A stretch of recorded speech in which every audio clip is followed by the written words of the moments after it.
Om Swastiastu, Assalamualaikum warahmatullahi wabarakatuh, Shalom, Naudaya, salam kebajikan, dan salam harmoni.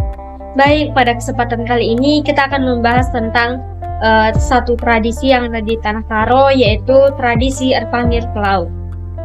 Sebelum itu, izinkan saya untuk memperkenalkan diri saya. Perkenalkan, nama saya Megi Diana Brusubakti dengan NIM 2214 09 1002 dari Prodi Pendidikan Sosiologi semester 5. Baik, sebelum kita membahas lebih dalam tentang tradisi Erpangir Pulau, ada baiknya kita untuk memahami apa yang dimaksud dengan kearifan lokal. Nah, kearifan lokal merupakan suatu konsep budaya yang merujuk pada pengetahuan, nilai, norma, dan kebijaksanaan yang berkembang secara lokal dalam suatu masyarakat. Nah, kearifan lokal ini merupakan suatu hal yang diwariskan secara turun-temurun dan menjadi perubahan hidup dalam menghadapi berbagai tantangan, seperti tantangan sosial, budaya, dan juga lingkungan.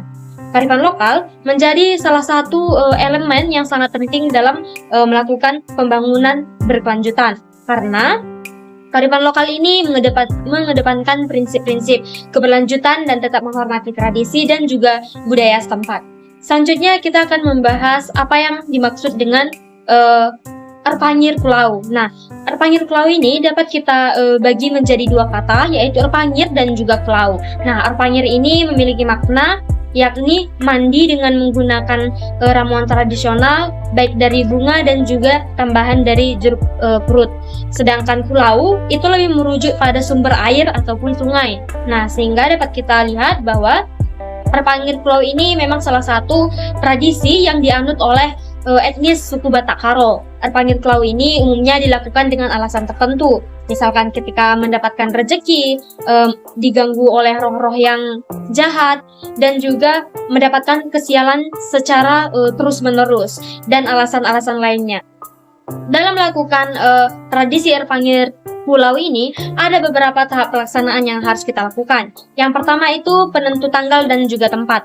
Seperti tradisi yang lainnya, di mana etnis Karo juga melakukan penentuan tanggal dengan melihat kalender etnis Batak Karo itu sendiri. Dan masyarakat Karo juga percaya bahwa tanggal yang baik dalam pelaksanaan upacara ada pada tanggal 14 dan pada hari Purnama Raya.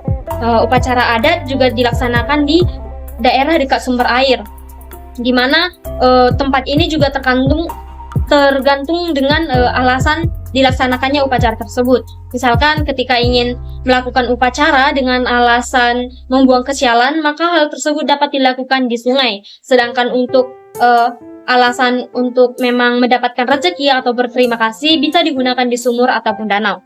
Selanjutnya tahap persiapan. Seperti upacara-upacara lainnya juga, tahap persiapan ini dilakukan untuk menyukseskan jalannya acara upacara, di mana tahap persiapan ini akan dilakukan dengan mempersiapkan diri, mencari guru si baso ataupun dukun, dan juga menyiapkan peralatan dan juga mempersiapkan cibal-cibalan ataupun dapat kita sebut dengan sesajen. Nah, tahap selanjutnya itu ada tahap pelaksanaan. Nah, tahap pelaksanaan ini pertama-tama guru ataupun dukun dan juga pelaku akan datang ke tempat upacara adat dengan membawa segala jenis peralatan, makanan, cibal-cibalan. Setelah itu ada pun tahap yang dilakukan. Pertama yakni pelaku akan memberikan amak bentar ataupun tikar putih yang sudah diikat dengan kampil. Kampil ini merupakan salah satu tempat sirih, nanti akan diisi dengan beras. Selanjutnya pelaku meletakkan cibal-cibalan. Nah, di mana pelaku meletakkan cibal-cibalan ini tujuannya akan diberikan kepada tendi-tendi ataupun roh-roh yang ada di sekitar tempat dilaksanakannya upacara, agar para roh tersebut dapat datang ke tempat kita melakukan upacara tersebut. Adapun isi sesajen yang akan kita berikan kepada roh-roh tersebut, yaitu berupa sirih dan juga pelengkap-pelengkap lainnya.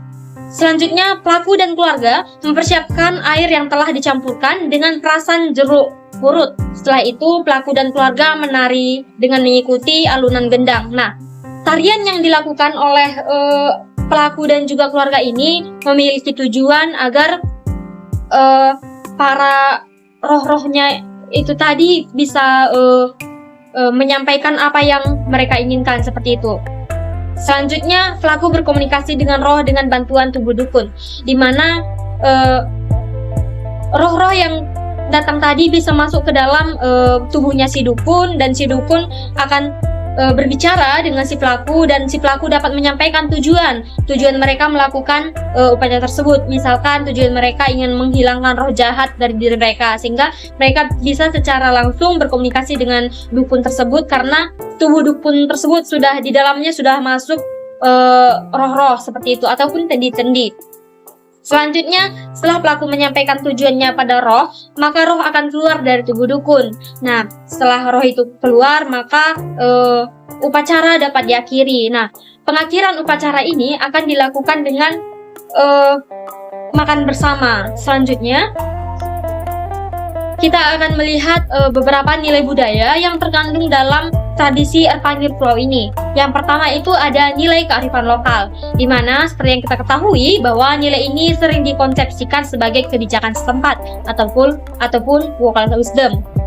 Masyarakat juga menganggap bahwa tradisi Erpangir Pulau ini merupakan suatu pengetahuan dan juga kecerdasan masyarakat setempat. Nah, kearifan lokal juga dapat dimaknai menjadi sebuah pemikiran tentang hidup. Pemikiran tersebut dilandasi dengan nalar jernih, budi yang baik, dan membuat hal-hal yang positif. Kearifan lokal dapat diterjemahkan sebagai karya budi leluhur. Nah, tradisi Erpangir Pulau ini dapat kita sebut sebagai kearifan lokal masyarakat Batak Karo. Selanjutnya itu ada proteksi jati diri masyarakat Karo, di mana ritual ini mengajarkan masyarakat Karo untuk menghamat, metami, melias, perkuah, dan perkelang. Menghamat itu merupakan bahasa Karo, dan kalau kita lihat di bahasa Indonesia itu, misalkan dia bersikap sopan seperti itu. Kalau metami, dia mau membujuk seperti itu. Sedangkan melias itu berhati yang ikhlas, baik seperti itu, dan juga perkuah itu punya rasa empati kepada orang lain. Dan juga perkeleng itu artinya penyayang.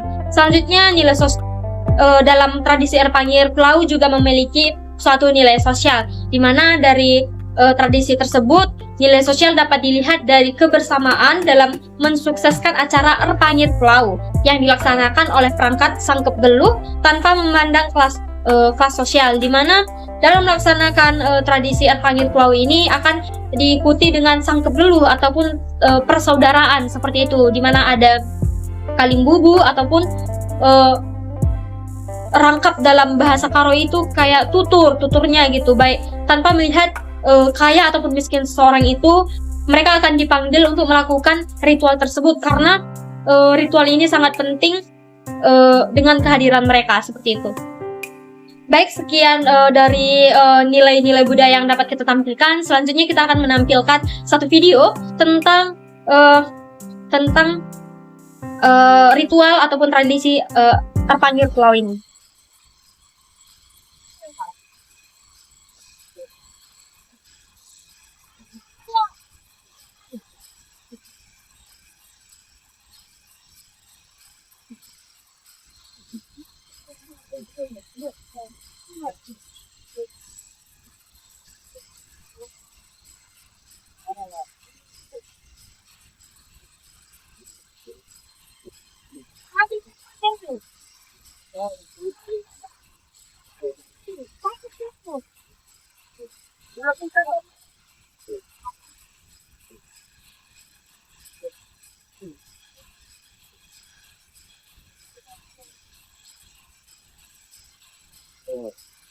Buatan doa.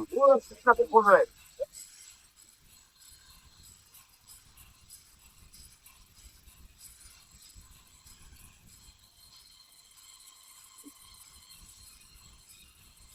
Sekarang pakai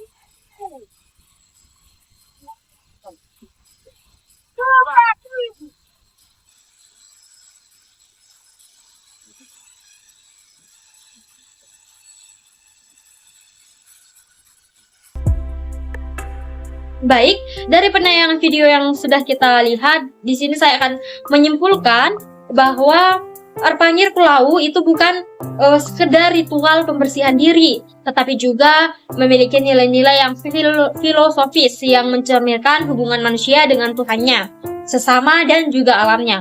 Ritual ini menjadi suatu identitas budaya yang harus dijaga di tengah modernisasi saat ini. Sekian yang dapat saya sampaikan. Saya tutup dengan para Santi. Om Santi Santi Santi Om.